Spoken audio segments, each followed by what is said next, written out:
Rambler Nation, and welcome to another edition of the Superintendent's Corner. As I'm Gary Vanna, joined by the Mr. Scott Acom.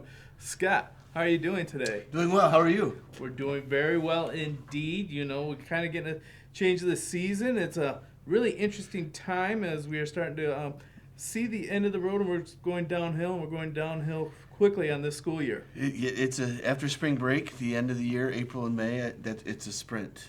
I mean, it's just nonstop, and it goes by very quickly. So, yes, it's definitely downhill. Do you realize from the end of spring break to Memorial Day weekend is the longest stretch that we are in school consecutively? I did not. Fun fact brought to you. Another fun fact is that when we're into spring, we have a spring calendar. What kind of things do we have to going on the spring sports calendar? Yeah, no, just spring sports is upon us. But as you know, with the weather, we put out a schedule, but just asking people to be patient because with the weather, things get changed, get added, get rescheduled. Some schools will have JV teams, and then sometimes they won't, and that, same with us. So just be every spring it seems like that we have to cancel events and reschedule, and sometimes they don't get rescheduled. So just be patient with our calendar that we have out.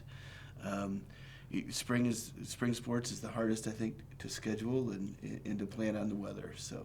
And we try to do on the Rambler Review by 1 o'clock every day updates of games are canceled for the day or if events have been moved around. For example, we've already had to cancel today and tomorrow for baseball and softball, but there's still a Friday game on slate, but the weather may dictate something different as they're going to Harrison.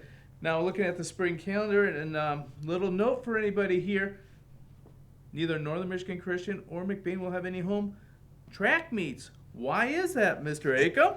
Well, as many of you know, our track is under construction. Very exciting times. We have the rubber peeled off. We've got drainage ready to go. So we will not be practicing on the track or hosting any events. It's been kind of cool to see the track teams practicing in different areas and doing different things. And I'd also like to say a big thank you to Marion schools. Marion is letting us go over on Wednesdays and practice on their track and use their facilities. It's something that they don't have to do, but it's just very, very much appreciated and fairly common among northern Michigan schools to work together for that. But a big shout out to Marion, and we just really appreciate that.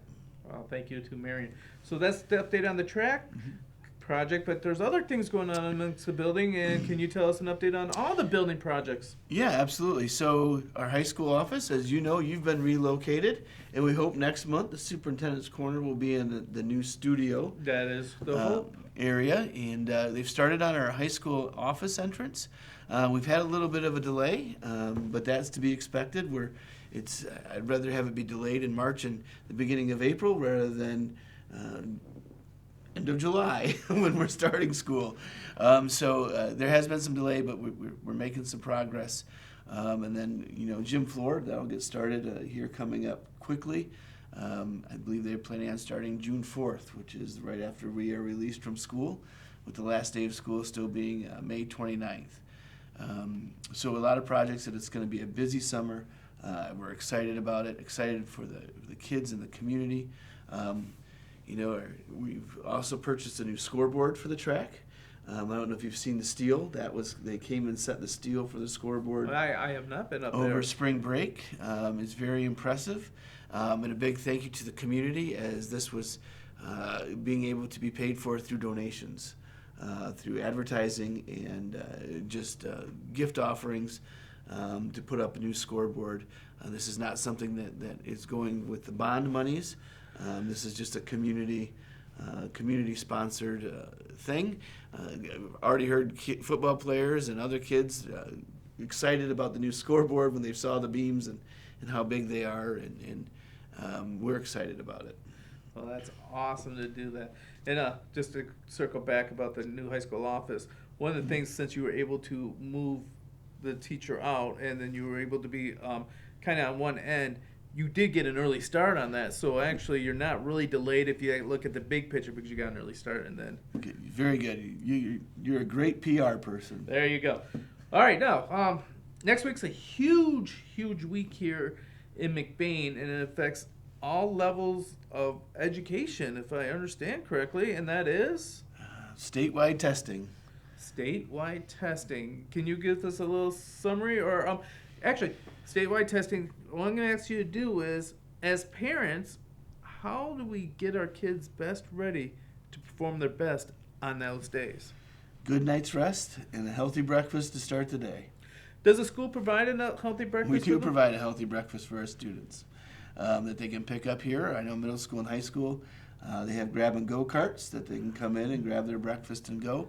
And elementary, it's delivered right to the classrooms. And it's pretty important that you show up on those days because we have a short window to get these tests in. And when you designate specific days for the testing, and if the student misses, then they have to lose classroom time to make up these type of testing, and that's not advantageous to them either. Now, the good news is that seniors don't have to test. But don't worry, they won't be disturbing our classes. Why is that? They have their senior trip. Senior trip next I would week. love for you to tell the community a little bit more about our senior trip, as you are the coordinator and heading this great adventure up. Well, we're very excited about the senior trip this year.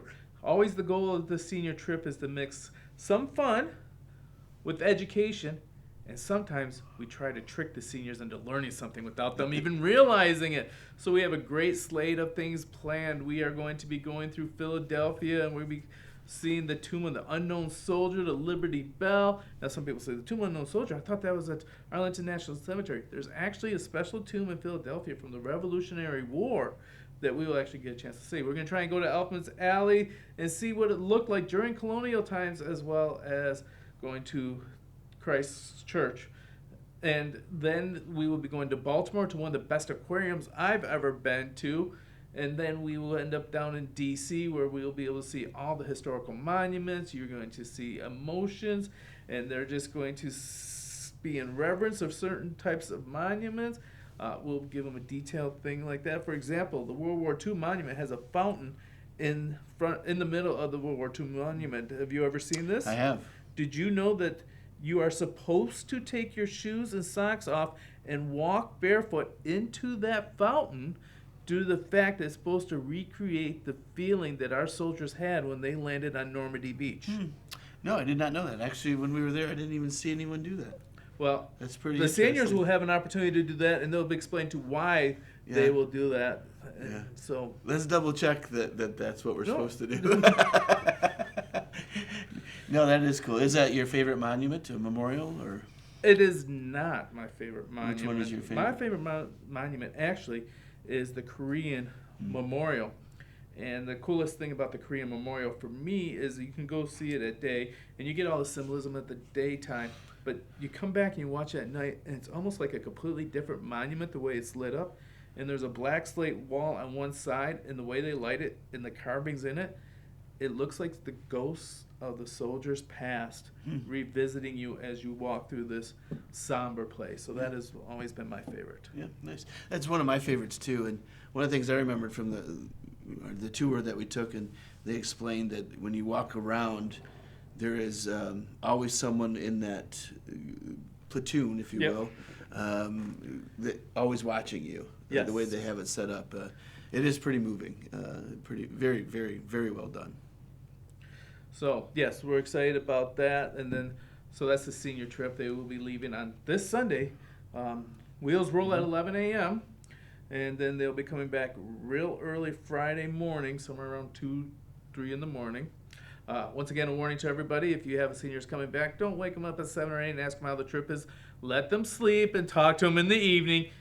Both your senior and you will be happier with that.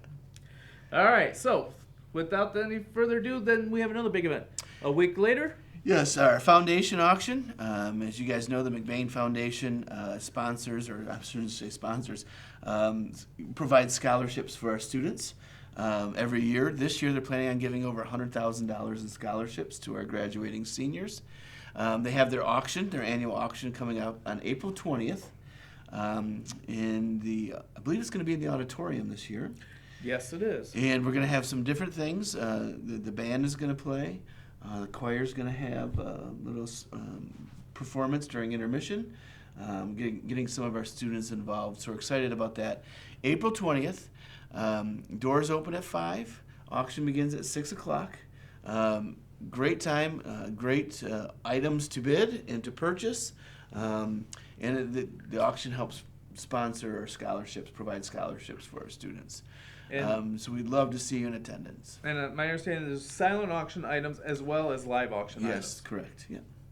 Well, that's going to be a fantastic night. I know I will be there, and I always enjoy that. And I just want to give a warning to everybody that Milwaukee battery-operated chainsaw, nobody's allowed to bid on because I plan on picking that up on the cheap. Yeah. Yeah, I seem to think that you tend to outbid me at times. But Well, sorry, open up that pocketbook a little bit more and get the dust off the wallet. You'll be all right there. So, without much further ado, I was going to let you know I had a little problem with my son, Caleb. Oh, no. No, the other day he was helping me in my room and he was kind of cleaning out. And he kept on grabbing these pencils, brand new pencils. He kept on throwing them away. And I turned and said, Caleb, what are you doing? Why are you throwing them away? He goes, I don't see why you keep them. They're pointless. This has been Gary Vanna. Scott Acom. Feel the wheel.